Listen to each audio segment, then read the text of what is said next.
Vamos lá então, dando continuidade ao nosso estudo do livro Ação e Reação, autoria espiritual de André Luiz, psicografia do Chico, com aquela confusão que nós tivemos, né, dos capítulos 6 e 7, que acabaram se fundindo num único capítulo, naquela versão digital aqui do nosso livro. Eu então troquei, encontrei aqui a versão da FEB, então nós estamos agora com uma nova versão, né? Então fica mais fácil agora de nós administrarmos.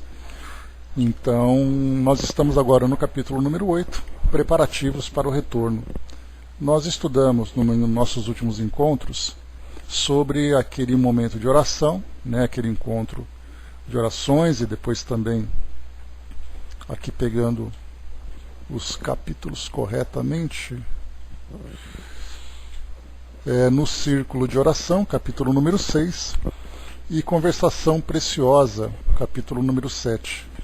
E nós vimos então André Luiz chegando naquele ambiente bastante sensível ao pensamento, e, portanto ele foi orientado junto com Hilário a manterem uma concentração bastante atenciosa, né, para participarem daquele círculo de energias que se mobilizavam para a materialização daquele espírito que veio das esferas mais elevadas. Nesse caso nós estávamos ali com o ministro Sânzio, que trazia então orientações para o trabalho da instituição, da Mansão da Paz, orientando sobre as condutas naqueles 22 casos que foram analisados, naquelas 22 fichas, né, que foram apresentadas, e depois, naquela conversação mais informal, André Luiz e Hilário perguntavam então sobre causa e efeito, sobre o karma, né, sobre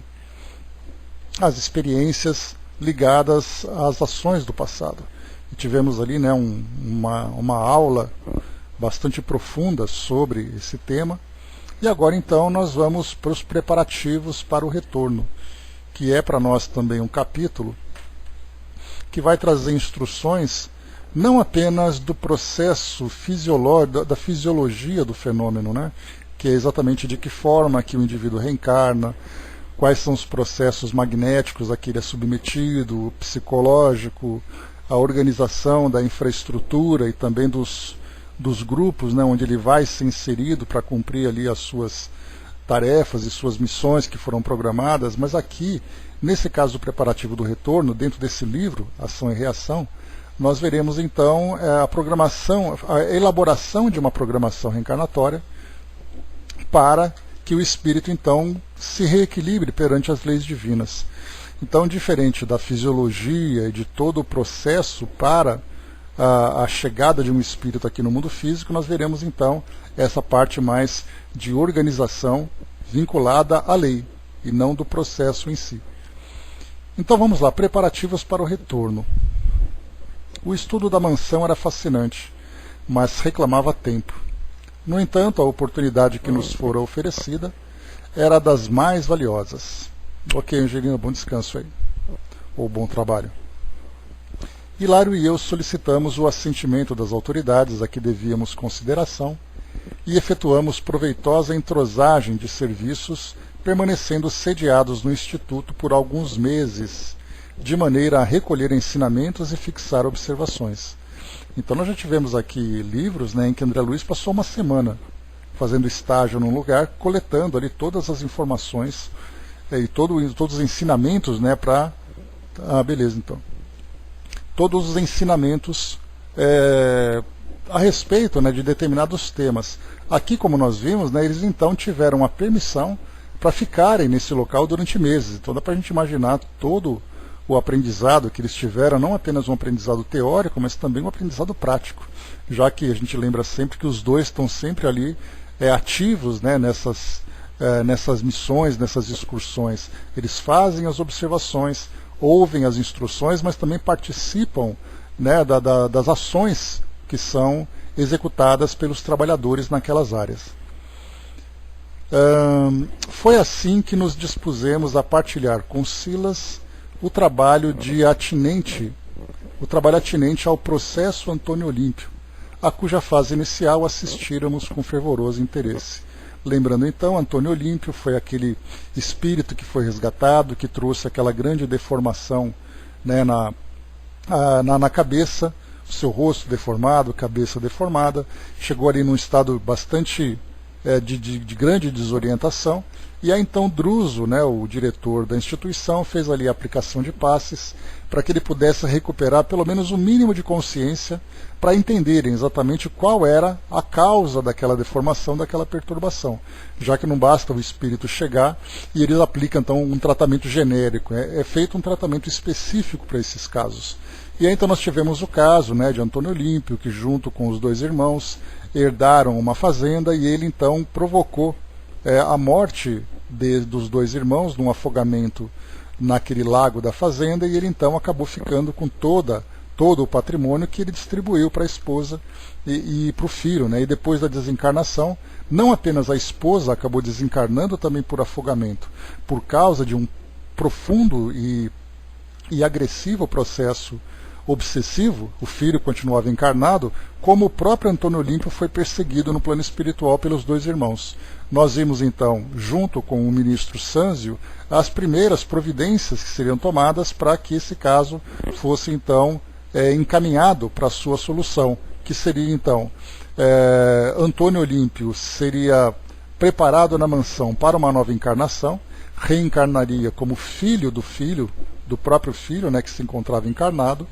Em seguida, a esposa, a Alzira, ela reencarnaria também para que os dois juntos formassem uma nova família, e depois os dois irmãos reencarnariam como filho deles e formariam então esse grupo de 4 espíritos, 5 espíritos na verdade, porque teria ali o pai deles, né, que seria o próprio filho de Antônio Olímpio. Os 5 então estariam ligados novamente pelos laços consanguíneos, também ali naquela, não disputa, mas no encaminhamento daquele patrimônio que gerou toda essa desavença.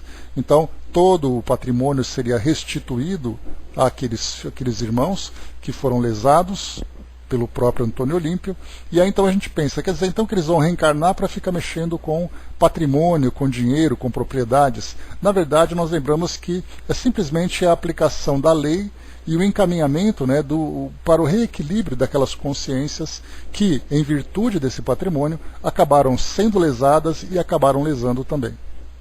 Então aqui agora, nessa programação reencarnatória, nós veremos André Luiz, né, nesse tempo todo, como ele fala que ficou aqui durante alguns meses. A gente lembra que o próprio ministro Druso, o diretor Druso, se eu não me engano, ou não sei se foi ministro, não lembro, mas ele comentou que demoraria ali um certo tempo para que tudo fosse encaminhado, para que todos os espíritos então chegassem numa condição adequada para uma nova reencarnação.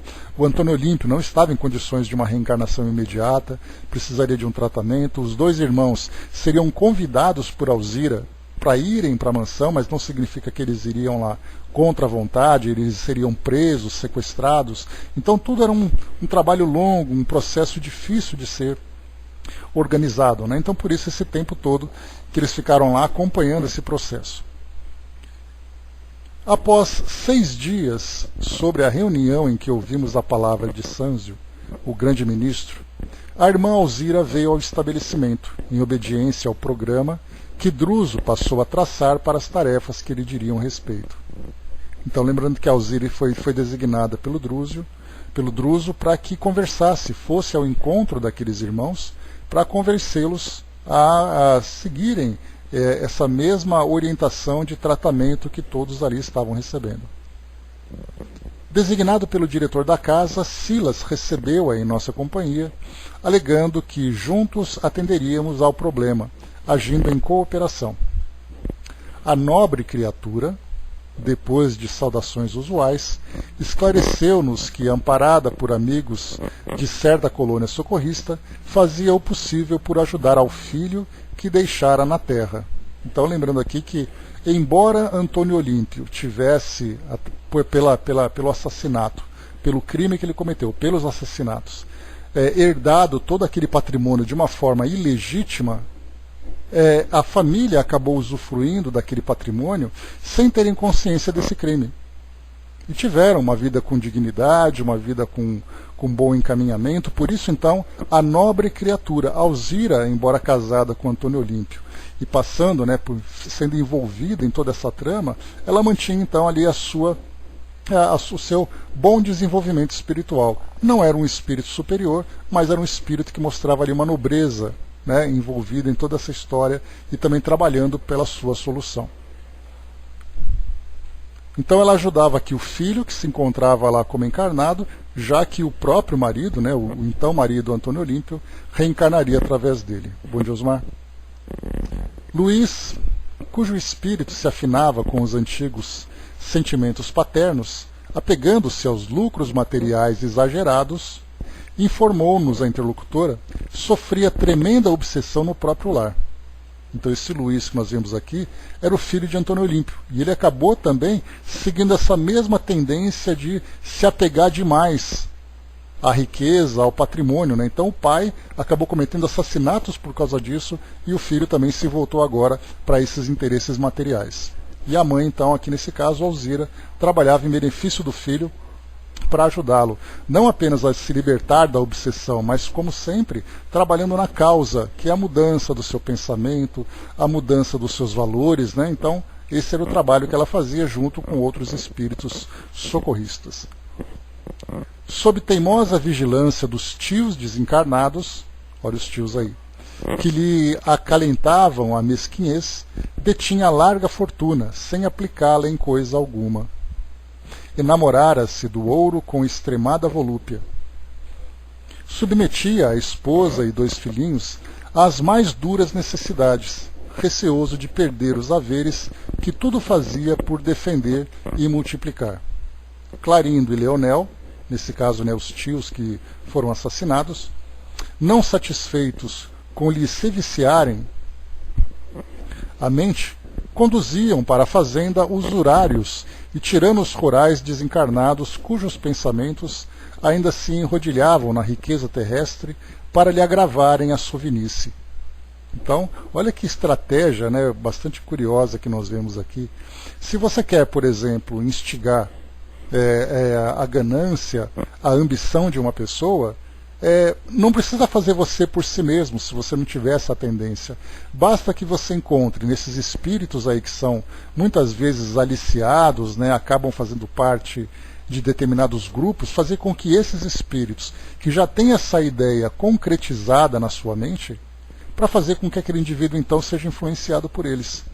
Se você quer, por exemplo, como foi um caso contado, não me recordo se foi no Bastidores da Obsessão, de Manuel Filomeno de Miranda, para poder atingir uma família e fazer com que ela então sofresse num estado mental desequilibrado, foi colocado dentro daquela casa uma jovem que tinha cometido suicídio. Porque o seu pensamento desequilibrado, numa depressão profunda, o caso de uma suicida, a simples presença dela naquele ambiente irradiando aqueles pensamentos naquela faixa vibratória, já seria suficiente para provocar uma desarmonia naquela residência. Porque as pessoas assimilariam esse mesmo pensamento e da mesma forma também acabariam passando por essa mesma tendência a uma depressão, à autodestruição. Assim acontece se por acaso eu quero afetar alguém que se tornou meu inimigo, e eu percebo nele uma tendência, por exemplo, ao alcoolismo, mas eu não tenho essa tendência, eu vou fazer com que os espíritos alcoólatras, que tenham sido alcoólatras e ainda são psiquicamente alcoólatras, porque pensam assim e acabam sendo dependentes ainda dessas sensações, que se aproximem deles. Então observem a teia, né, a teia que é formada, que é elaborada para envolver um determinado indivíduo. E aí então nós encontramos, né, porque nesse caso nós temos aqui uma questão familiar, né? São dois irmãos, são tios, querendo afetar o irmão que é o assassino, provocando ali, afetando tanto a esposa como o filho. Então olha só, indiretamente tentando atingi-lo. Mas nós temos aqueles casos de uma colônia inteira, como já estudamos, né? Por exemplo, no livro Libertação, em que nós temos ali uma grande organização com vários serviçais, espíritos que foram ali aliciados, que foram escravizados, cada um, podemos dizer assim, entre aspas, trazendo ali uma tendência, uma especialidade. E esses espíritos são então utilizados nesses processos. Por isso, então, como nós vimos aqui, foram colocados juntos a Luís, a esse jovem, usurários e tiranos curais, desencarnados, ou seja, aqueles gananciosos, aqueles revoltosos que tinham suas fazendas, fazendas que foram invadidas, fazendas que foram perdidas, né? Então, que ao desencarnarem ali se revoltaram por perder aquele patrimônio que foi construído, a presença desses espíritos fazia com que o próprio Luís também se sentisse assim. E aí, nesse caso, nós vimos, né, inclusive estudamos sobre isso também, lá no capítulo sobre a lei de justiça, amor e caridade, do Livro dos Espíritos, que nós estudamos, vimos ali então a pergunta de Kardec, né? Como é que fica então a situação daquele indivíduo que é avarento, ou aquele indivíduo que é preocupado em perder a sua riqueza, ele guarda o dinheiro colocando a si próprio, ou também a sua família, né, nessa condição de necessidade. E aí então foi colocado para nós, né, o apego, o materialismo, o egoísmo, tudo isso como imperfeições que acabam aflorando para esses casos. A Jane lembrou, né, a vida muda as cenas e as personagens, mas não modifica a realidade de cada um. Sim, né? Então, assim, essa mudança que vai acontecendo de uma forma muito gradual, e utilizando também uma expressão que é bastante utilizada, né, ninguém dorme de um jeito e acorda do outro. Tudo é um processo. E a mesma coisa, nós que somos estudantes da doutrina espírita, vemos isso com muita clareza. Ninguém dorme um espírito mau e acorda um espírito bom. Né? Ou seja, ninguém morre como espírito mau e acorda no mundo espiritual como um espírito bom. Então, na verdade, nós continuamos ainda levando as nossas tendências, levando ali as nossas imperfeições, mas também levando as nossas virtudes, e essa mudança vai acontecendo gradualmente. No plano espiritual, essa mudança pode acontecer com mais facilidade, exatamente porque a nossa mente, estando liberta da matéria, nós temos uma capacidade de pensar com muito mais profundidade, de ter uma visão muito mais ampla das coisas. Então, temos essa facilidade, mas não quer dizer que essa facilidade é aproveitada por todos. Dudu colocou, isso não deixa de ser uma obsessão familiar. O fato de colocar um espírito suicida no ambiente, sim, nesse caso cada um tem ali os seus casos, né? Eu não lembro exatamente qual era a causa do livro de Manuel Filomeno de Miranda, mas eu lembro que era um prejuízo para a família, mas não lembro se tinha uma causa pessoal, não lembro, mas basta a gente fazer uma análise ali, criar suposições que a gente dá para ter uma ideia, né, dessas estratégias que são utilizadas pelos espíritos. Mas qual o comprometimento de cada um, né? Pois é, aí vai muito da história, né? É necessário conhecer a história. Então nós temos ali, no caso da obsessão, nós já lembramos também que a própria obsessão já significa um vínculo criado entre o espírito obsessor e o obsediado, em que eles alimentam as mesmas tendências.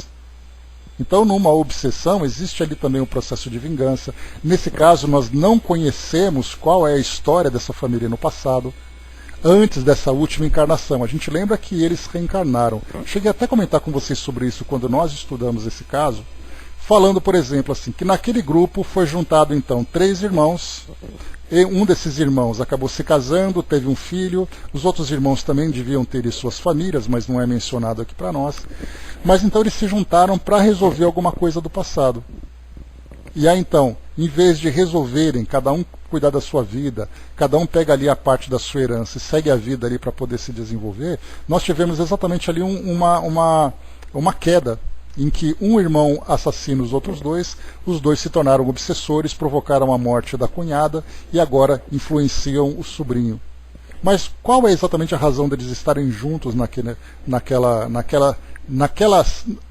família, naquele período? Né? Então, as coisas vão sempre ali dando sequência.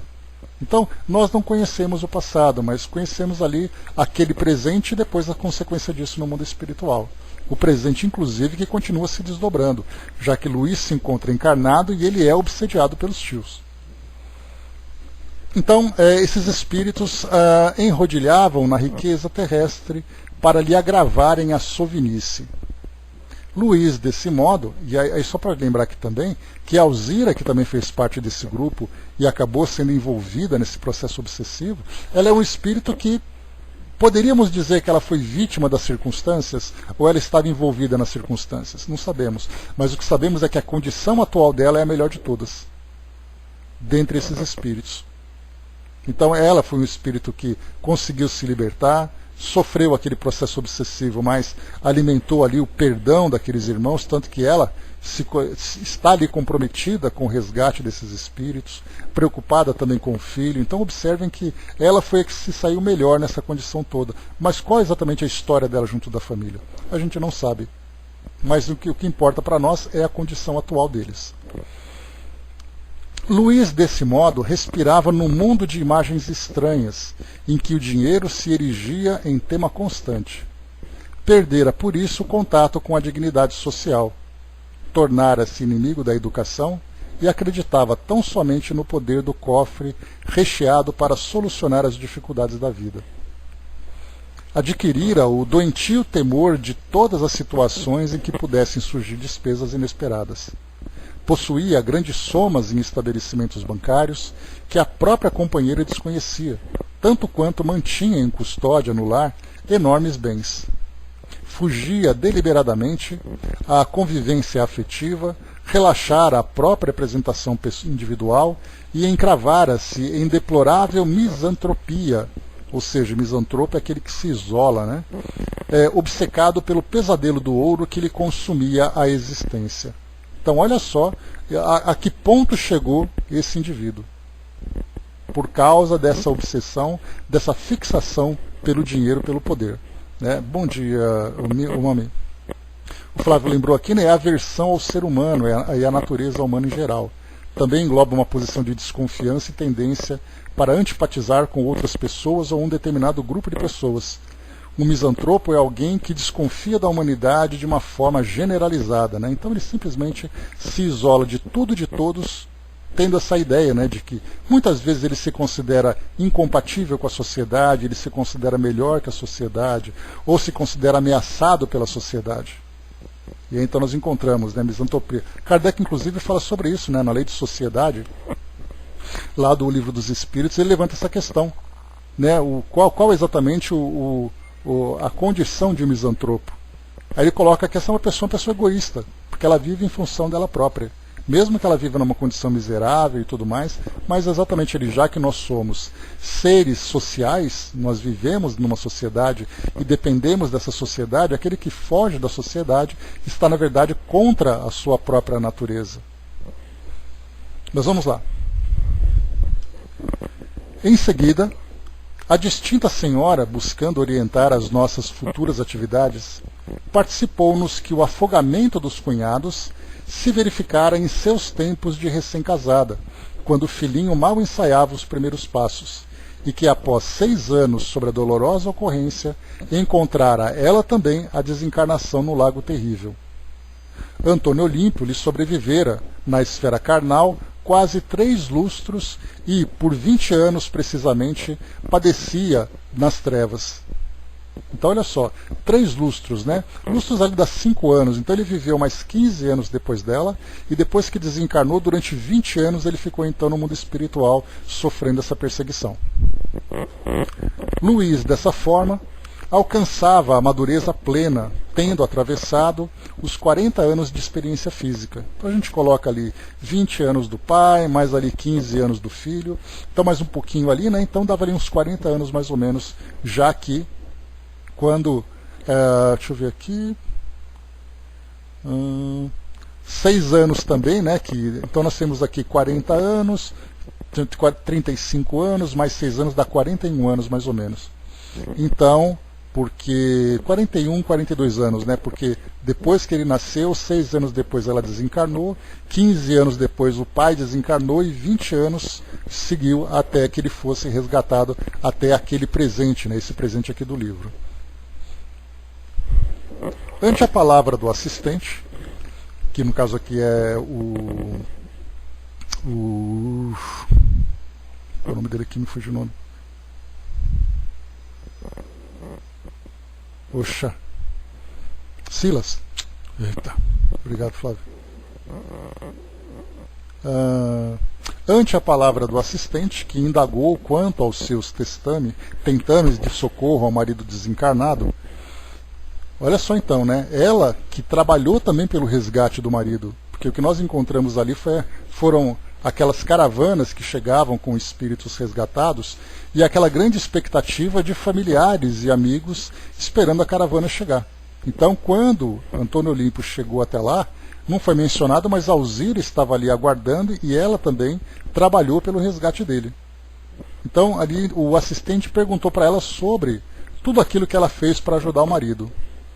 Alzira declarou que isso lhe fora realmente possível, porque as vítimas se haviam transformado em carcereiros ferozes do infeliz delinquente e, como até então não conseguira escudar-se em qualquer equipe de trabalho assistencial, não lhe permitiam os verdugos qualquer aproximação.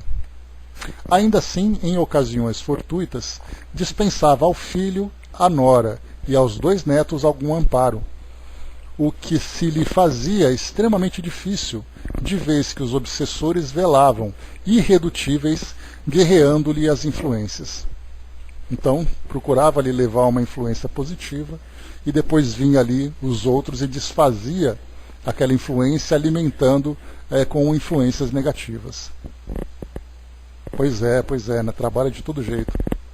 À vista da pausa espontânea que se fizera em nosso entendimento, num testemunho de comovedora humildade, consultou a Silas se a mansão não poderia facultar-lhe uma visita ao esposo antes da viagem à procura do filho, segundo as tarefas programadas. O assistente aqueceu com o maior carinho e guiamo-la, nós 3, até o compartimento em que Antônio Olimpo repousava. Então vamos ver aqui como é que as coisas estavam para Antônio Olimpo, né? Avizinhando-se-lhe do leito, e ao vê-lo ainda prostrado e inconsciente, notei que o semblante da nobre senhora acusava visível alteração. As lágrimas borbulhavam-lhe, incoercíveis dos olhos, agora conturbados por imensa dor. Afagou-lhe a cabeça, em que os traços fisionômicos, a meu ver, se reajustavam pouco a pouco, e chamou-o pelo nome várias vezes. Olha que interessante então, né? Essa reabilitação psíquica e fluídica já começava a se mostrar já agora na aparência dele, embora ele continuasse ainda prostrado e inconsciente, mas já começava a dar os primeiros sinais de mudança. Isso mostra para nós, né, a força do pensamento. O enfermo abriu os olhos, pousando-os sobre nós sem qualquer expressão de lucidez, pronunciando monossílabos desconexos. Registrando-lhe a ruína mental, a notável mulher pediu a Silas permissão para orar, em nossa companhia, junto do esposo, o que lhe foi concedido prazerosamente. Diante da nossa surpresa, Alzira ajoelhou-se à cabeceira, conchegou-lhe o busto de encontro ao colo, à maneira de abnegada mãe procurando conservar entre os braços um filhinho doente, e, levantando os olhos lacrimosos para o alto, clamou humilde segundo a sua fé. Mãe Santíssima, anjo tutelar dos náufragos da terra, compadece-te de nós e estende-nos tuas mãos doces e puras. Reconheço, Senhora, que ninguém te dirige, de balde, a palavra de aflição e de dor. Sabemos que o teu coração compassivo é luz para os que tresmalham nas sombras do crime, o amor para todos os que mergulham nos abismos do ódio. Perdoaste os que te aniquilaram o Filho Divino nos tormentos da cruz, e além da paciência com que lhes suportaste os insultos, vieste ainda do céu, ofertando-lhes braços protetores.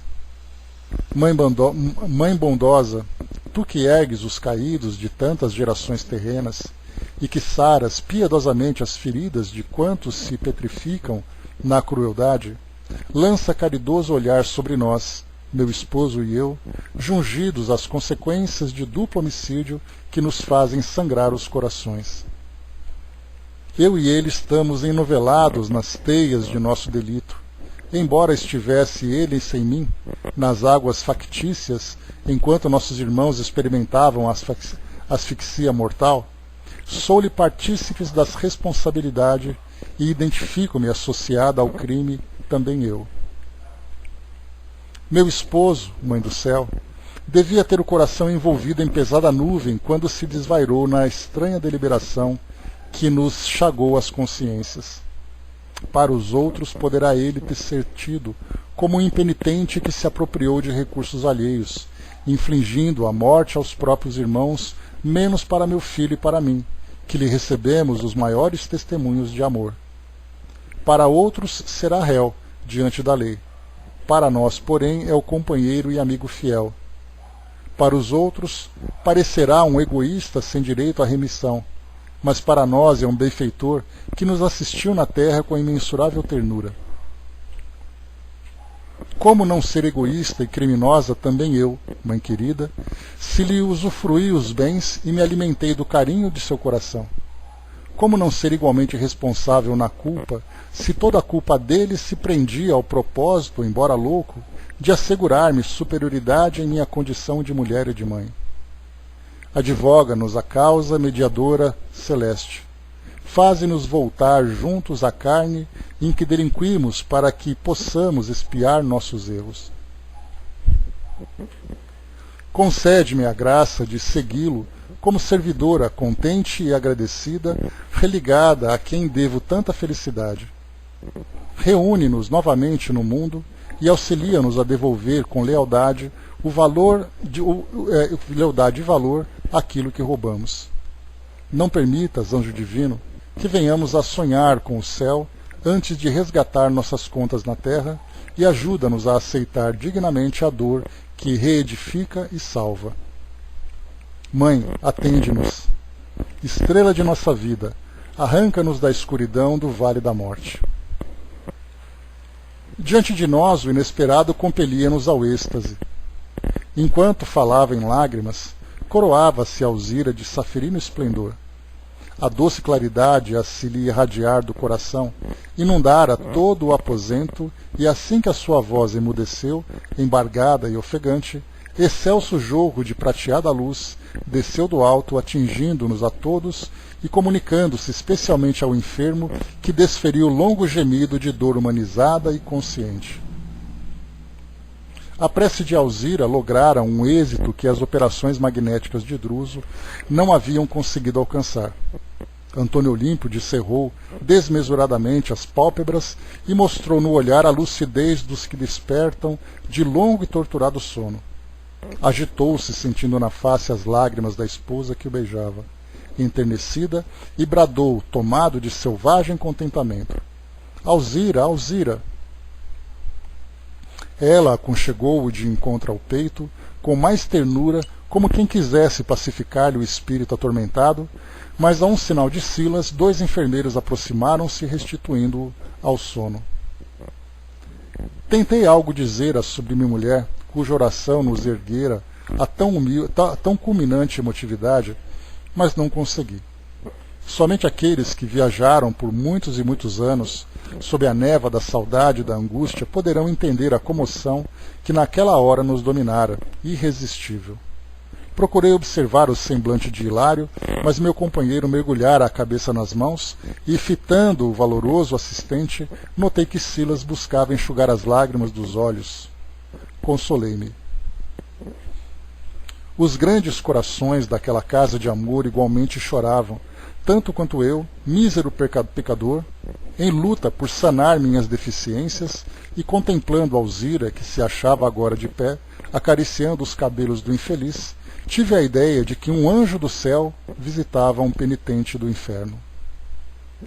Aqui, então, antes da gente continuar, bom dia, soldado, a gente vê aqui que na oração, né, nessa prece feita por Alzira, né, pedindo assistência de Maria, nós vimos aqui a forma como ela interpreta as responsabilidades junto com o marido naquele crime que aconteceu. Porque o detalhe é, olha, eu não tenho culpa de nada, as coisas aconteceram. Mas aí então ela vai dizer, eu sou culpada porque foi por nossa causa que ele fez isso. Foi para proporcionar segurança, foi para proporcionar o bem-estar que ele acabou cometendo esse erro. Então olha só que interessante a forma como ela olha, a interpretação que ela faz daquela situação toda, se colocando como corresponsável por aquilo que aconteceu. Reconhecendo inclusive, né, o desequilíbrio do marido na tentativa de fazer com que a família fosse beneficiada. É uma interpretação de grande humildade, coisa que geralmente nós não pensamos assim. A Jane colocou para nós, isso nada mais é que refazer a ordem que antes desarticulamos, né? Os amigos espirituais não julgam os nossos atos do passado. Nós é que esperamos um roteiro de flores e alegria, né? E às vezes somos o maior devedor, né? Então, bem bacana que a gente vê como as coisas são conduzidas, né? Mas vamos lá, tem bastante história para a gente entender aqui esse processo de preparação e trabalho. E o outro detalhe foi que assim que Antônio Olímpio se despertou, e ele então abriu os olhos, viu ali a esposa, e começou então a mostrar ali, digamos assim, uma agitação, porque nós lembramos, né, ele fez isso pela família, a esposa desencarnou, ele depois, durante 15 anos, nessa condição de solidão, longe da esposa, viveu no mundo material, desencarnou, foi perseguido sem contato com ela. Embora ela estivesse ali observando, né, pela condição moral dela, ela então acompanhava, tentava ajudar, tentava influenciar, mas isso era em vão, pelo fato deles estarem em faixas vibratórias diferentes. Então, para ele era uma grande surpresa, porque foram décadas em que eles ficaram separados. Então, foram 35 anos praticamente que eles estavam separados. E naquele desespero todo de sofrimento, de repente ele encontra a esposa, aquela que foi sua esposa, né, numa condição de equilíbrio, de beleza, né, se assemelhando ali a um anjo, né, como André Luiz coloca para nós aqui. Então ele acabou entrando naquela excitação, naquela agitação toda. Eis aí então que os enfermeiros vieram e colocaram ele para dormir de novo. Só que agora já não era mais aquela inconsciência do desequilíbrio que ele apresentava, mas foi uma indução para que ele então, através do sono, desfrutasse ali de uma tranquilidade maior, porque ele não estava em condições de processar aquelas informações todas e nem de processar também aquelas emoções todas que afloravam. Então a ideia não era simplesmente fazer com que ele despertasse, mas fazer com que ele saísse daquela condição de prostração e agora então, adormecido, ele já estava em condições de receber toda a assistência. E é isso que os espíritos fazem, né? Geralmente quando nós temos ali desencarnações, então são vários os casos que certamente nós já acompanhamos em outras obras, em outros relatos, em que os espíritos fazem com que os recém-desencarnados adormeçam. Ainda que seja ali por pouco tempo, né? Alguns adormecem durante alguns dias, outros adormecem durante algumas semanas, meses, outros ali ficam mais tempo, né? Mas assim, simplesmente para que aquela consciência fique um pouco mais tranquilizada. Principalmente porque existe aquele sofrimento, não pelo fato de ser um espírito sofredor, mas pelo fato de ser um espírito muito ainda ligado à família, ligado ali às suas experiências físicas, que não necessariamente significa que ele foi um egoísta, uma pessoa perversa, maldosa, viciosa. Uma pessoa comum, que quando desencarna e percebe, eu morri e deixei a minha família para trás. Isso já é o suficiente para fazer com que a pessoa sofra. Eis então ali que os espíritos o colocam nessa condição de inconsciência, né, fazem com que eles fiquem adormecidos, até que essa fase mais crítica, principalmente porque as influências espirituais acabam acontecendo das duas esferas. A família sofrendo, aquela agitação dos amigos, tudo mais, pensando na saudade, tudo mais, e o espírito então sofre essas influências. Então ele adormecido, ele acaba ficando então meio que separado dessas influências, passam ali alguns dias, as coisas estão mais calmas, o espírito então começa a despertar. Então é um recurso muito interessante que é utilizado para fazer com que as coisas fiquem calmas, para aquele espírito naturalmente que tem esse merecimento. A Jane lembrou, né, o Dr. Bezerra de Menezes tem uma frase que guardo bem guardada, né? Ninguém deve, portanto, nada a ninguém senão a vida, na qual todos nos encontramos mergulhados, né? A lei tem que ser cumprida, né? Pois é, exatamente ali, né, que a gente vê que enquanto nós ficamos procurando culpados, credores e devedores, na verdade ali é a própria vida e a própria consciência que faz com que nós então busquemos, né, caminhos felizes ou caminhos infelizes. E é esse trabalho que nós temos que fazer de restituir essa ordem, de retomar esse equilíbrio que nós mesmos causamos. Então por isso que a gente lembra sempre que, embora nós façamos trabalhos coletivos junto a uma família, junto a um grupo de indivíduos, junto a uma sociedade, o trabalho é individual. Porque muitas vezes o indivíduo evolui, mas aqueles a quem ele está vinculado não querem evoluir. É o caso, por exemplo, de casais, de famílias, de determinados grupos. Então eu faço todo o trabalho possível para ajudar a resgatar. A minha consciência vai se desprendendo daquela situação. Então o que era um vínculo de expiação acaba se tornando um vínculo de missão, se assim aquele espírito desejar seguir. Né? Isso que é bem bacana da gente observar. Eu já me colocou, né, guardei de um encontro que chorei muito com a prece de Alzira, né? Ali parecia que não me conhecia, né? Pois é, a gente acaba sendo influenciado e se emocionando muito, né? Vamos lá então. Como André Luiz colocou, tive a ideia de que um anjo do céu visitava um penitente do inferno. Foi Silas quem nos arrancou do silêncio, oferecendo o braço à abnegada irmã para a saída e explicando prestimoso. A oração trouxe-lhe imenso bem, mas não lhe convém o despertamento senão gradativo. O sono natural e reparador ainda é uma necessidade em sua restauração positiva. Vai ao encontro daquilo que eu comentei com vocês agora há pouco. Então, esse sono restaurativo e reparador é parte de um processo terapêutico. A consciência foi desperta, mas ela ainda não se encontra em equilíbrio. Então, portanto, através dessa conscientização, ele então fica adormecido, sendo submetido a outros processos de regeneração. Alzira afastou-se como que mais tranquila, apesar da flagelação moral do reencontro. Minutos de valiosa conversação desfrutamos ainda nos diversos setores de trabalho do grande instituto, até que no momento aprazado nos ausentamos, os quatro, devorando o caminho que para a nossa companheira representava uma senda de retorno ao antigo lar.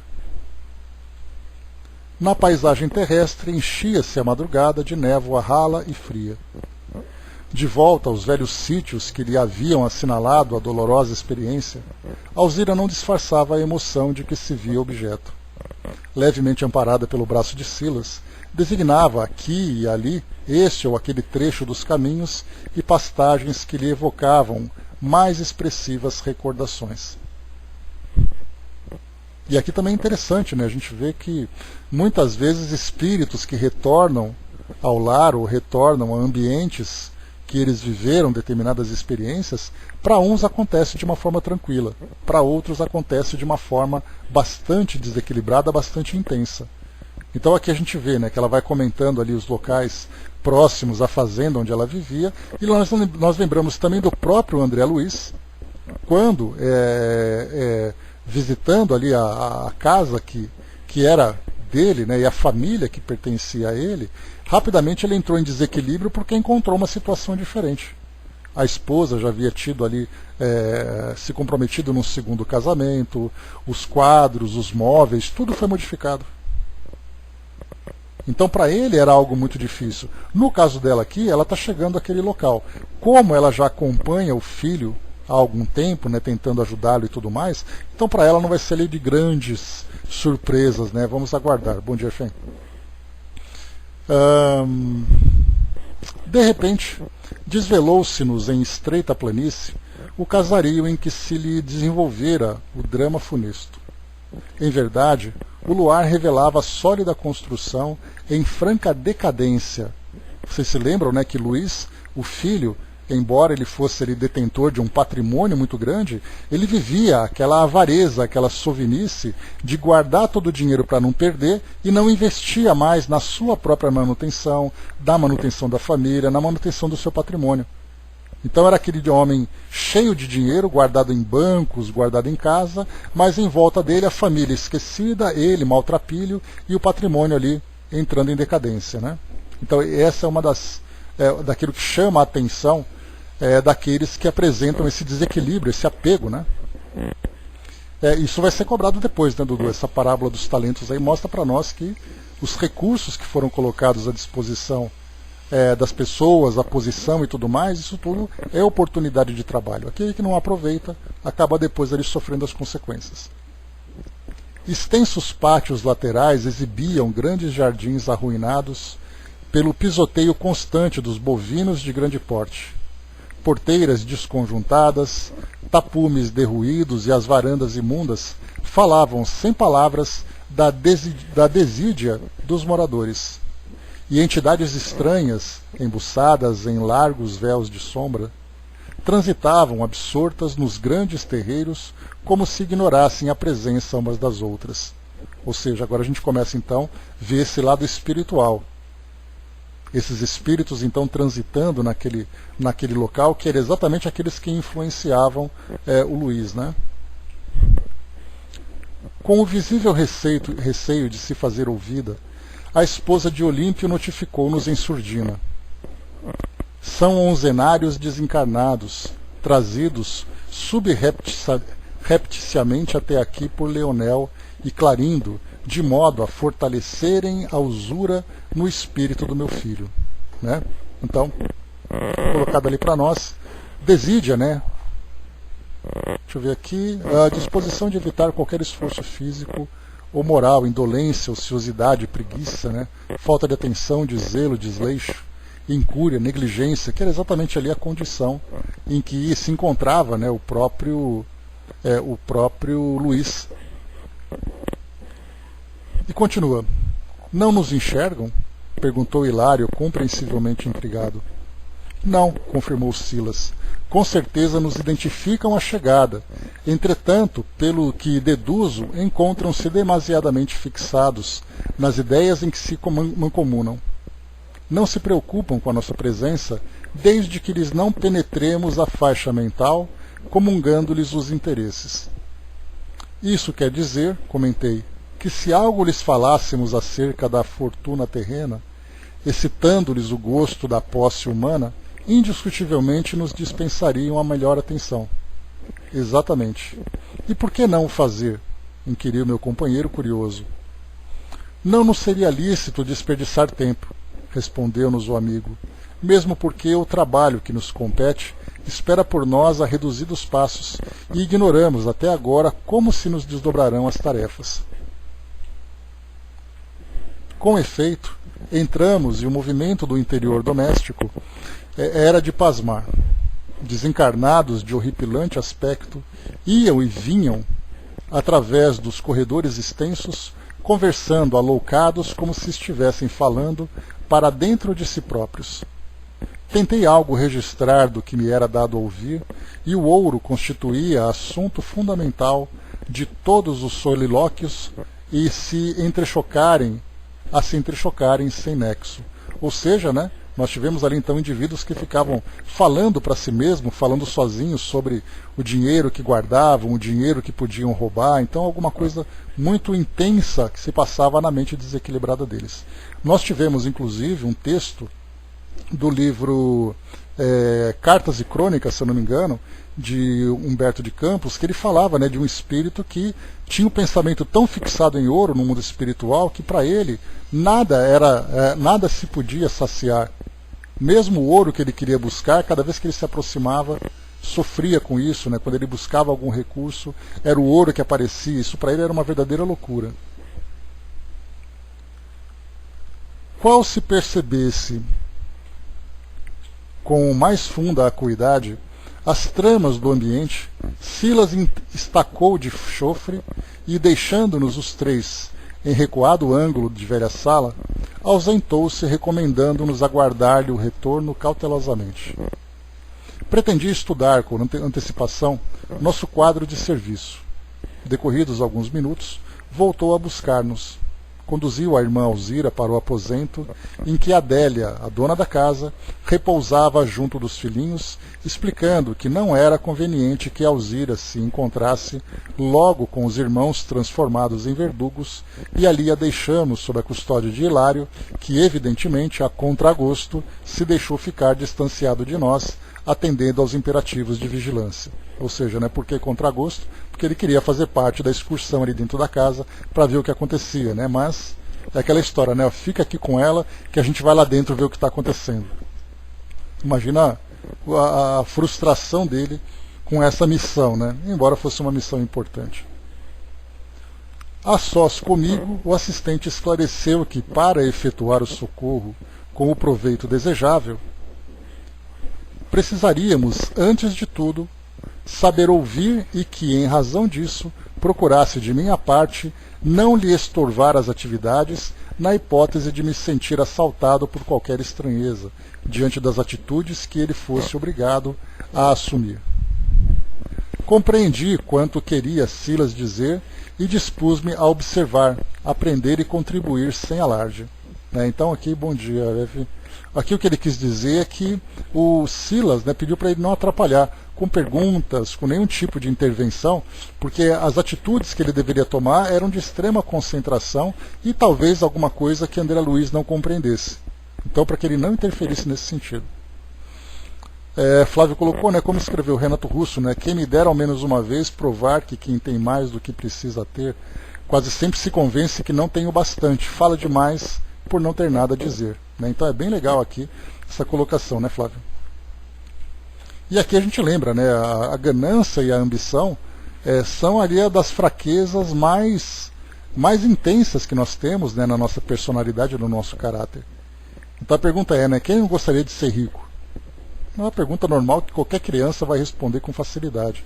Então talvez com o despertamento da razão, com o despertamento de novos valores, essa nossa concepção vai mudando um pouco, mas quem não gostaria de ter ali aquele conforto material e acumular ali alguma coisa, E principalmente porque a gente lembra que a nossa sociedade acaba fazendo com que nós sejamos constantemente estimulados a essa ideia do patrimônio, da riqueza, do destaque pessoal em virtude daquilo que se possui. Então, vamos lá todos.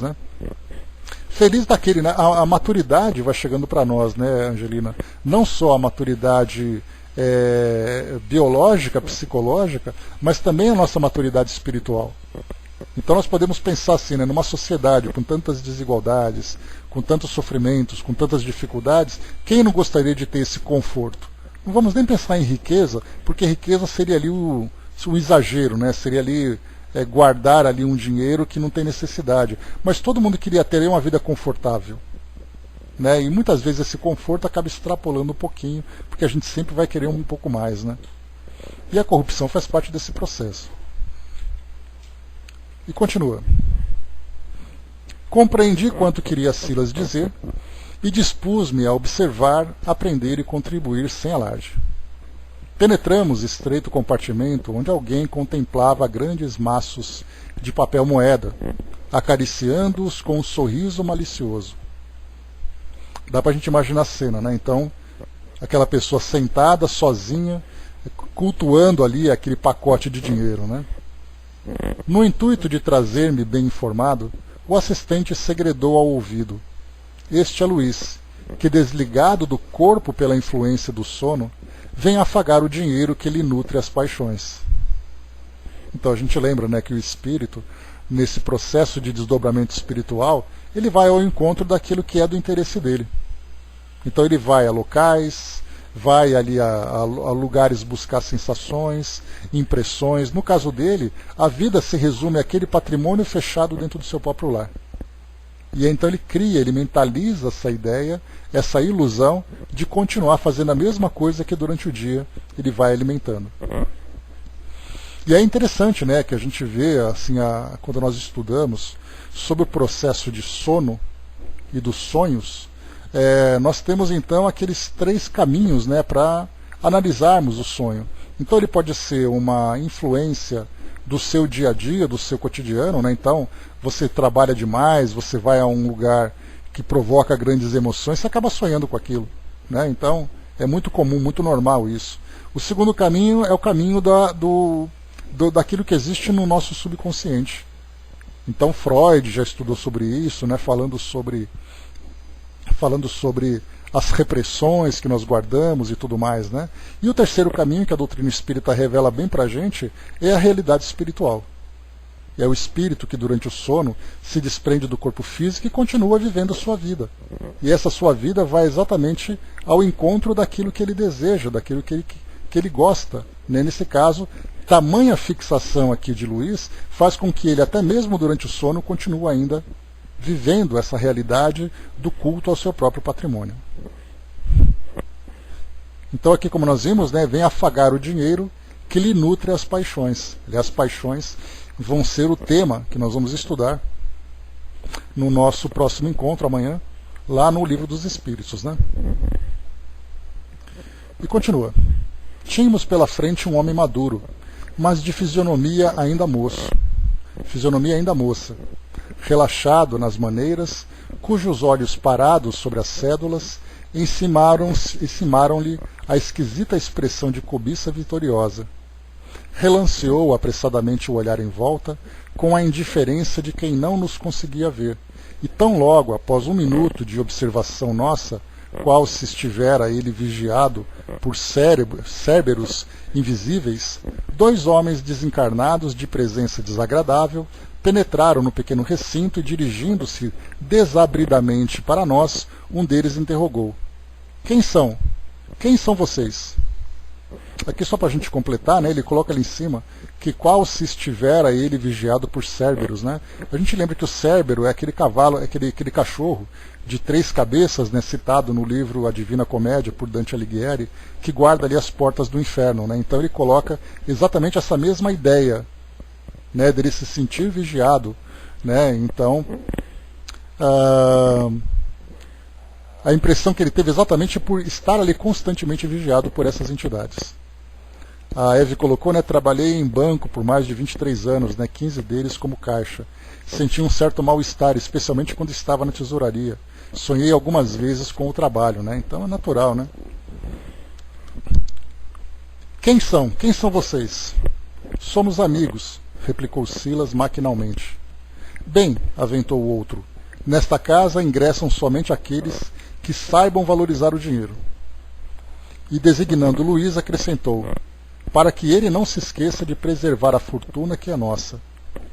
Intuitivamente concluí que encarávamos com Leonel e Clarindo, os irmãos espoliados de outro tempo. Certo, porque lhes devemos algum esclarecimento à expectativa feroz com que nos seguiam os mínimos movimentos, Silas ajuntou: sim, sim, quem não estimará os haveres que lhes pertençam? Muito bem, responderam satisfeitos. Ambos os perseguidores, esfregando as mãos, na alegria de quem supostamente encontrava mais combustível para a fogueira de vingança a que se entregavam com desvario espantoso. E, adquirindo imediata confiança em nós, ante as palavras com que o assistente lhe sossegara a inquietação, Clarindo, o mais brutalizado dos dois, passou a dizer: fomos vítimas de terrível traição e perdemos o corpo aos golpes de um irmão infeliz que nos pilhou o bem, e aqui estamos para o desforço justo. Gargalhou de estranha maneira e acentuou: o maldito, porém, acreditou que a morte lhe apagaria o crime e que nós, os desventurados que lhe sucumbimos às mãos, estaríamos reduzidos a pó e cinza. Apossou-se-nos dos haveres depois de promover um acidente espetacular, no qual fomos por ele assassinados sem compaixão. De que lhe valeu, no entanto, gozar à nossa custa, se a morte não existe e se os delinquentes, no corpo ou fora dele, estão algemados às consequências das suas ações? O bandido sofrerá os resultados da infâmia contra nós, e aqui respira o filho dele, cujos menores movimentos governamos até que nos restitua a fortuna de que somos legítimos senhores. Então é interessante a gente ver o ponto de vista desses espíritos, porque até mesmo desencarnados, até mesmo mortos, eles continuam com o interesse de retomar esse patrimônio, sem se darem conta que não é possível que isso aconteça sem que eles retornem ao mundo físico através da reencarnação. Porque vocês observem que eles não estão interessados em reencarnar, eles querem o dinheiro de volta. E é muito interessante que quando nós estudamos no Livro dos Médiuns, lá no capítulo Lugares Assombrados, Kardec faz muitas referências a esses locais onde espíritos continuam vinculados a esses espaços. Sejam por uma questão afetiva, seja por uma questão de apego a um patrimônio. Então eles continuam velando aquele lugar como se aquilo pertencesse a eles. E eles não têm nenhuma outra forma de viver essas experiências, a não ser estando ali presentes, alimentando suas fantasias. É um estado praticamente vegetativo, né? Porque eles não saem daquilo tudo a não ser vivendo as suas ideias. Inclusive, quando nós estudamos no livro, acho que foi Missionários da Luz, quando André Luiz fez ali uma excursão aqui para o nosso plano físico, e ele passou por uma colônia de reabilitação, onde havia ali muitos espíritos em resgate e tudo mais. Ele comentava naquele grande galpão onde centenas de espíritos estavam ali inconscientes. E aí então aquela coisa impressionou, né? Poxa, tanto espírito adormecido.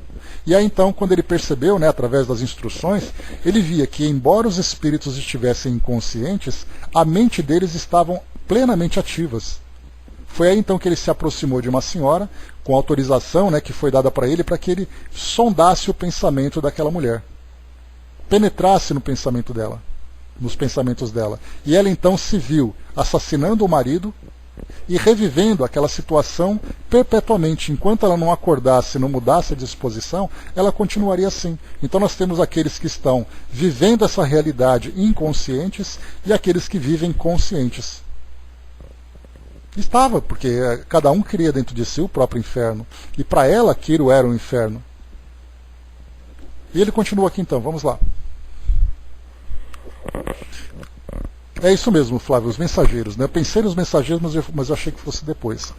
Então, nos mensageiros, no segundo livro da coleção de André Luiz, no capítulo Os que Dormem, né? Ele falava exatamente sobre isso.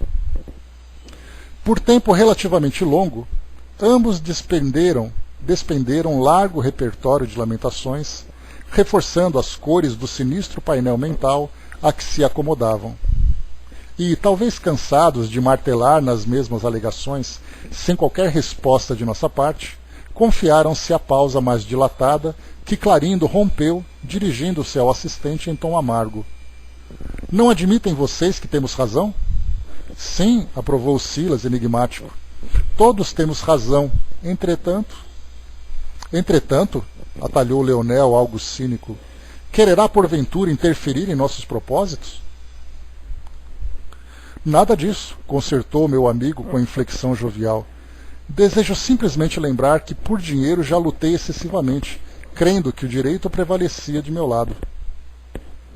Certo porque a observação algo dúbia chocava os interlocutores, o chefe de nossa expedição valeu-se da expectativa natural e perguntou: amigos, vemos que esta casa permanece largamente povoada de irmãos nossos ensandecidos.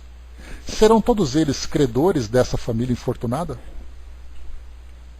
O olhar inteligente que o companheiro me endereçou deu-me a perceber que o inquérito afetuoso guardava o objetivo de entreter a confiança dos vingadores intrigados. Leonel, que me parecia o cérebro da empresa delituosa, foi presto na resposta. É que, até agora, falou impassível, precisávamos dividir o tempo entre pai e filho, e por isso localizamos aqui, temporariamente, os onzenários enlouquecidos que, fora do campo carnal, apenas mentalizam o ouro e os bens a que se afeiçoam no mundo, de modo a nos favorecerem a tarefa. Acompanhando o Sovina, que nos obedece ao comando, constrange-no a viver, tanto quanto possível, com a imaginação aprisionada ao dinheiro, que ele ama com tresloucada paixão. O Flávio colocou aqui embaixo, né, o onzenário é o usuário, a agiota, onzena, né, quer dizer o juro de 11%, quer dizer as nossas instituições financeiras. Né? Então, a gente vê assim, esses onzenários, então, que eram esses homens que viviam em função do dinheiro. Essa descrição que é apresentada para nós traz uma ideia que dá para a gente estender para outras situações. No caso, por exemplo, aqui, nós temos que o Luiz, através desse processo, fica com a imaginação aprisionada ao dinheiro. Nós podemos estender, então, para aqueles que são os doentes do sexo, que aparentemente pode parecer uma coisa agradável, né, uma coisa prazerosa. Me recordo até de uma série que eu assisti, em que havia ali um grupo de ajuda de pessoas que eram dependentes do sexo, e que colocavam ali, né, pessoas bonitas conversando numa ideia cômica, né, mas que a realidade é muito triste. Da mesma forma que nós encontramos, né, uma propaganda de cerveja, uma propaganda de bebida com pessoas elegantes, atraentes, sexuais, bebendo aquilo tudo. Mas aí a gente vai para uma clínica de reabilitação e a gente vê as pessoas atingindo ali o pior, né, a decadência moral no seu pior sentido. Antigamente nós tínhamos as propagandas de cigarro, né, que mostravam ali pessoas elegantes, pessoas jovens e tudo mais. E aí então, com o passar do tempo, nós vimos então pessoas agora com completa decadência também das aparências, envolvimento com drogas, doenças que apareciam, né, doenças respiratórias, doenças no trato respiratório como um todo. Então tudo isso para nós traz aquela embalagem atraente, mas que no fundo acaba tendo ali um desequilíbrio muito grande. Então, da mesma forma que nós temos espíritos que instigam a imaginação para mantê-la aprisionada ao dinheiro, como é o caso que nós temos aqui, imaginemos então aqueles que são dependentes químicos, que são obsediados, aqueles que vivem a dependência do jogo. Imaginem a seguinte situação para a gente poder ilustrar. Nós ganhamos todos uma viagem para Las Vegas, para conhecermos os cassinos daquela região. Só que, claro, nós não vamos fisicamente, nós vamos espiritualmente através do desdobramento. Qual é a cena que nós vamos encontrar naquele local? Entre encarnados e desencarnados. Imaginarmos, por exemplo, aquelas pessoas elegantes se divertindo, né, usando ali substâncias de todo tipo e coisa e tal. Dá para a gente imaginar a presença espiritual naquele local? Os espíritos ali se alimentando daquele prazer alheio, vendo os indivíduos entrar em decadência financeira, entrar ali em dívidas, alimentando esse vício todo? É exatamente essa descrição que é colocada para nós aqui, dos espíritos alimentando determinadas ideias, determinadas tendências, fazendo com que o processo obsessivo destrua aquela pessoa moralmente, inicialmente, psiquicamente depois, e aí então, espiritualmente, quando ela entra nessa fase final. No entanto, presentemente, informou Clarindo magoado, o criminoso que sitiávamos nas trevas nos foi arrebatado à vigilância. Disporemos de mais tempo para acelerar a nossa desforra. Pagará o filho dobrado o preço, já que o assassino foi ocultado aos nossos olhos. Então aqui mais uma vez nós vemos, né, para afetar um indivíduo, você então indiretamente afeta a família. E isso também é uma estratégia utilizada pelos espíritos obsessores, que quando, por exemplo, alguém a quem eles querem assediar não entra na mesma faixa vibratória, na mesma sintonia, eles acabam então afetando aqueles que estão próximos, que apresentam fraqueza. E aí então é aquele filho que fica rebelde, o companheiro que fica rebelde, o ambiente de trabalho que acaba ficando mais agressivo, para poder desestabilizá-lo de alguma forma. São estratégias, olha só, nós já vimos duas estratégias. Primeiro, colocar esses espíritos, entre aspas, especializados em determinada situação de desequilíbrio. Segundo, afetar indiretamente aqueles que eles desejam atingir, mas que estão inacessíveis de alguma forma. Sim, é um jogo de xadrez. Você utiliza a peça mais interessante, usa a estratégia mais interessante para atingir seu objetivo. Mas é claro que nós estamos falando aqui do lado negativo. Mas, ao mesmo tempo, nós também temos o lado positivo, em que os espíritos protetores, os espíritos amigos, também estão jogando xadrez. Fazendo com que nós, então, nos fortaleçamos, sejamos influenciados indiretamente por pessoas que estão ali acessíveis a essas influências. Então, quer dizer, aquela figura do anjinho e do diabinho no nosso ombro é quase que uma realidade, guardada essas proporções da realidade do mundo espiritual, em que nós somos ali provocados nas nossas fraquezas, mas ao mesmo tempo estimulados nas nossas virtudes. E continua.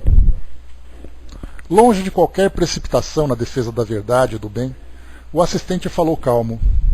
O esclarecimento nos faz crer que este homem, e designou Luís, que prosseguia fascinado pelos maços de células da gaveta abarrotada, além do apego enfermiço à precária riqueza humana, fala precária riqueza humana, né, no sentido de dizer que tudo aquilo que o mundo físico oferece em termos de fraqueza é temporário, é precário, porque a verdadeira riqueza é dos valores, do espírito, né?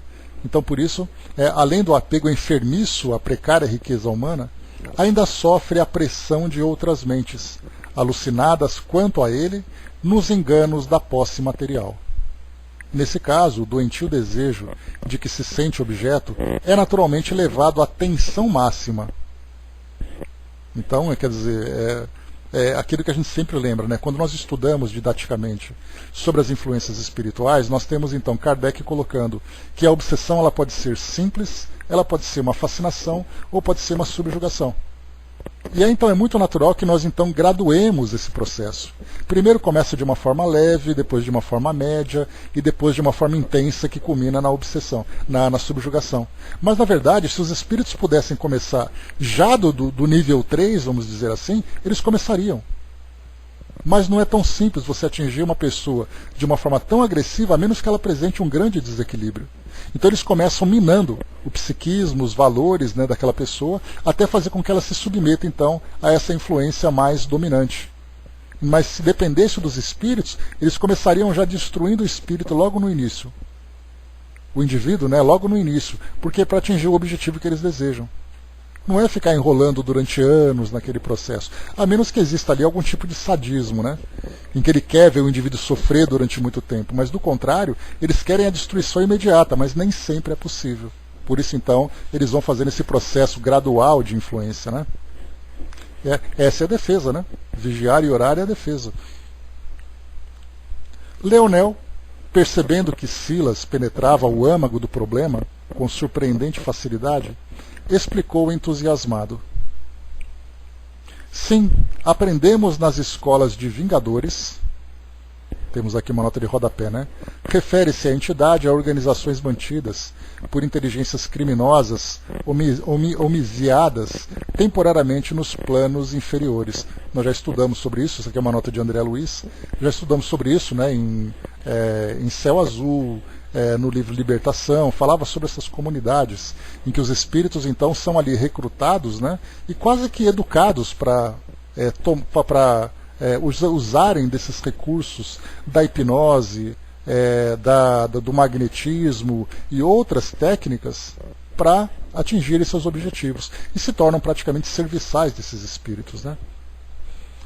Vamos lá aqui para a gente poder finalizar o nosso encontro de hoje. Assim, aprendemos nas escolas de vingadores que todos possuímos, além dos desejos imediatistas comuns em qualquer fase da vida, um desejo central, um tema básico dos interesses mais íntimos. É aquela fraqueza que mais se destaca. Nós já conversamos várias vezes sobre isso, né? A nossa personalidade ela vai mostrando ali virtudes e deficiências variadas, mas existe ali um tendão de Aquiles ali, que é aquela fraqueza maior. Por isso, além dos pensamentos vulgares que nos aprisionam à experiência rotineira, emitimos com mais frequência os pensamentos que nascem do desejo central, que nos caracteriza, pensamentos esses que passam a constituir o reflexo dominante de nossa personalidade. Desse modo, é fácil conhecer a natureza de qualquer pessoa, em qualquer plano, através das ocupações e posições em que prefira viver. Lembra que eu falei para vocês ontem, estudando o Livro dos Espíritos, sobre observar as imperfeições alheias, ou observar as imperfeições da sociedade, de que forma que isso nos afeta? E eu citei para vocês uma frase de André Luiz que eu gosto bastante. Suas opiniões revelam o verdadeiro lugar que você ocupa no mundo. E nesse caso, o seu comportamento revela exatamente quais são as suas tendências mais profundas. Podemos ali parafrasear, né, ou utilizar essa mesma ideia. E aí continua aqui então. Por que a gente não faz aquilo que sabe, né? Estou estagnado por quê? Pois é, né? Porque a gente ainda não tem essa consciência da necessidade de evolução, né, Jane? Porque quando nós estudamos a doutrina e falamos sobre esse caminho contínuo que nós seguimos com o objetivo de crescimento espiritual, nós vemos aqui no nosso mundo hoje uma falta de perspectiva. Ou seja, os indivíduos vivem um dia depois do outro, conquistando aquilo que vai surgindo no seu cotidiano, sem terem uma ideia do porquê de tudo isso. Então essa falta de entendimento dessa realidade, essas fantasias distorcidas que muitas vezes algumas escolas religiosas acabam apresentando, né, de um paraíso com uma felicidade eterna, de um sofrimento eterno no inferno, as pessoas, deixando de acreditar nisso, vivem um dia depois do outro. Mas e depois que você morre fisicamente, para onde você vai? Não sei. Portanto, se você não sabe o que vem depois, qual vai ser a sua ação exatamente visando algum tipo de conquista nesse sentido? Esse é o grande desafio que a doutrina tem, de mostrar para nós sobre a imortalidade do espírito e a continuidade da vida no plano espiritual e a necessidade que nós temos de um constante aprimoramento. Exatamente, Fem. Obrigado pela participação. Né? Essa vida mecânica, automatizada, você vai acordar, você enriquecer, é aquele projeto de vida que praticamente fica ali registrado na nossa mente desde o início. Você tem que nascer, aí você fica uma criança, vai para a escola, você vira adolescente, começa a namorar, vai para a escola, acaba, você vai para a faculdade, cresce, cria uma família, conquista seu patrimônio e morre. Acabou. Então a visão que nós temos de um progresso na nossa vida diz respeito exatamente a esse intervalo entre berço e túmulo. Se você não tem nada depois disso tudo, ou você se vê como algo que está muito acima da realidade material que nós temos, você vai se mobilizar como? Exatamente esse é um dos grandes vazios que nós encontramos no mundo. As pessoas querendo ser felizes, mas não saberem como. Porque a felicidade ainda diz respeito às conquistas e posições do mundo material. Quando você não consegue, você fica frustrado. Aí você vive, morre como um infeliz, porque você não teve sorte, porque você não teve sucesso. E sendo que a felicidade, como o próprio Jesus disse no Evangelho, não é deste mundo. E essa frase a gente tem que entender ela na sua profundidade, e não simplesmente por uma questão de exclusão. Não é aqui, mas tudo bem, se não é aqui, onde é? É quando o espírito atinge um grau de evolução. Mas o que você tem que fazer para atingir esse grau de evolução? Aí vem o trabalho, tanto aqui no mundo físico como no mundo espiritual. E nós vemos o mundo hoje completamente desorientado, as pessoas batendo cabeça, as pessoas fazendo tentativas, acertando e errando, tentando ser felizes, mas não conseguem. E quando acham que conseguiram uma felicidade, é uma felicidade temporária, uma felicidade muito frágil. Porque o indivíduo tem sucesso de um lado, mas é frustrado do outro. Mas e para poder convencer isso, Angelina, de que a nossa verdadeira riqueza está em nossa alma, se tudo aquilo para nós, relativo ao mundo espiritual, dentro das escolas tradicionais que nós temos hoje, valoriza muito mais o mundo físico do que o espiritual? Não é assim que nós temos hoje, né, a doutrina da prosperidade, em que diz assim, olha, você tem que ir para a igreja, você tem que participar de tal coisa, porque você vai ter uma vida melhor. E aí nós vemos depoimentos infelizes e tristes na televisão, que o indivíduo diz assim, não, mas eu consegui comprar meu carro e minha casa depois que eu... Exatamente, o sonho americano, que é esse sonho muito material. Em vez de pensarmos no sonho, no Spirit Dream, né, o Flávio, a gente pensa no American Dream. Lamentavelmente. O soldado colocou lá em cima, né, em um lado há aspiração por uma condição melhor, e o outro temos nossas limitações e nossas dificuldades, ou seja, estamos em um planeta de provas e de expiações, agravados ainda, soldado, pela falta de uma orientação. Nós simplesmente não sabemos o que fazer. Você está fazendo o que aqui nesse mundo? Não sei. Portanto, eu vivo um dia depois do outro. Deixa eu ver aqui, o FEM colocou para nós, né, e o uso da tecnologia como celular seria como uma fuga. Nós temos várias fugas psicológicas, né, FEM? A mais moderna que nós temos, sem dúvida nenhuma, é a tecnologia. Então, são aquelas comunicações distantes, são redes sociais, mas ao mesmo tempo nós temos também a televisão, nós temos o trabalho. São fugas que nós temos, né? Isso já mostra para nós um certo distúrbio psíquico. Mas mais do que isso acaba sendo uma consequência desse vazio existencial que infelizmente nós encontramos hoje. É um trabalho difícil de esclarecimento que nós temos, de você entender o sentido da vida, o sentido da sua existência. Como nós não temos essa referência, cada um vai vivendo do seu jeito. E aí vão aparecendo os falsos profetas, né, que isso desde aquela época já apresentava, dizendo qual é a melhor forma de nós vivermos. Aí aparece aquele que diz assim, né, o pensamento, o grande segredo, que com o pensamento você faz o quê? Conquista seu patrimônio. Mas espera aí, você é um espírito imortal. Se você não se vê como imortal, por que você vai viver assim? Esse é o grande drama que nós encontramos no nosso mundo hoje. A Jane colocou, né, irmão Jacó tem uma solução, né, banho revelador da morte, né? E é um banho de água bastante quente ou bastante gelada no início, né, Jane? Depois que a gente então vai ter aquela água mais branda, aquela água mais calma. E a Angelina colocou, né, conhece a verdade vos libertará. E nós estamos ali todos, né, o mundo todo, tentando encontrar qual é a verdade. Porque essa verdade é o verdadeiro sentido da vida. A partir do momento em que você estigmatiza uma determinada filosofia, porque é dessa religião, porque tem aquele símbolo, porque tem aquele ritual e eu não gosto disso, para mim então não serve. Então, na verdade, infelizmente, nós distorcemos essa verdade a partir dos nossos interesses, mas a verdade continua ali. Só precisamos encontrar o melhor caminho de seguir. Espero que, para nós aqui que somos espíritas ou simpatizantes da doutrina, esse seja o caminho para todos nós. Porque pelo menos consciência dessa realidade nós temos. A receita para alcançarmos essa felicidade nós temos. Basta agora que nós tenhamos a determinação para poder alcançar esse propósito. Enfim, o soldado colocou, né, a sociedade brasileira é um desafio para os espíritos mais esclarecidos. Há muito trabalho, né? Soldado, a gente fala puxando aqui para o nosso peixe, né? Mas a gente pode olhar para o mundo hoje, né? Se nós achamos que os espíritos esclarecidos estão tendo trabalho aqui, imagina pelo mundo afora. Onde tem um espírito numa condição de prova e expiação, é trabalho certo. Então aquele espírito, por exemplo, aquele espírito desencarnado, né, que vive no Afeganistão, que vive na China, que vive nos Estados Unidos, que vive na Venezuela, na África, na Europa de um modo geral, acha que eles estão tendo menos trabalho que nós? Em cada local nós temos ali um desafio, porque afinal de contas estamos todos no mesmo barco. E para finalizarmos, a Dídima coloca, né, é nosso esforço que vai determinar as nossas realizações, o nosso esforço direcionado para aquele objetivo que nós já encontramos.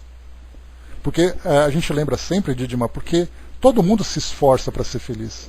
Só que infelizmente você se esforça muitas vezes nadando contra a corrente, nadando na direção errada. Mas o esforço existe, as pessoas querem isso, só não sabem como. É por isso então que a gente acaba muitas vezes lançando mão de estratégias que são estratégias desonestas, estratégias egoístas, porque a gente vive num lugar que parece que é a lei da selva, que prevalece, em que é aquele que é mais adaptado ou aquele que é mais forte que sobrevive. Se você não tiver uma meta, você vai viver de acordo com a lei do ambiente. Só que nós temos que fazer exatamente o caminho contrário. Nós já encontramos o objetivo e já entendemos como chegar até lá.